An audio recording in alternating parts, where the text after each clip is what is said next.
SNP politicians are trying to misrepresent our history.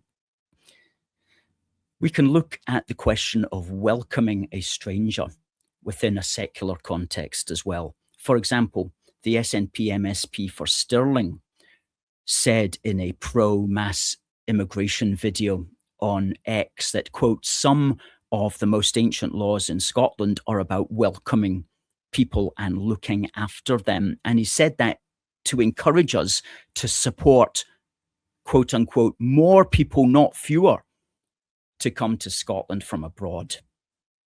And so we asked Grok AI what, quote unquote, ancient laws this SNP MSP might be referring to. And Grok got back to us saying that there was no specific law, surprise, surprise, about, quote unquote, welcoming strangers. There was only social norms.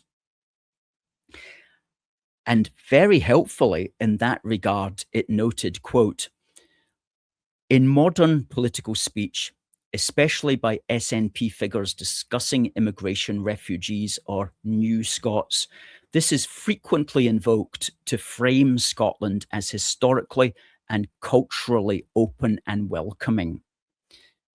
Grok goes on, it romanticizes a real cultural norm while simplifying the distinction between custom, kinship-based obligations, and formal law, and the historical limits where hospitality was typically temporary and reciprocal within a known social world, not within an open-ended modern immigration policy.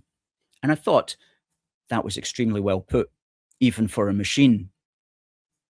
And the take home here is definitely around the idea of the historical limits to this MSP's romanticized argument, which takes cultural norms and customs and obligations that were felt within a known social world and tries to reinterpret them and repurpose them within the context of some kind of open-ended mass immigration policy.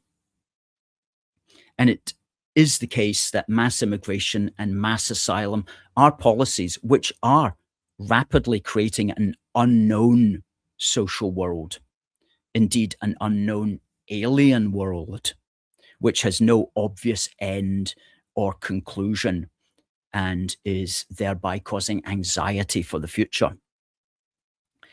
So some politicians are trying to misrepresent our history for their own political ends, and we should be wise to their efforts.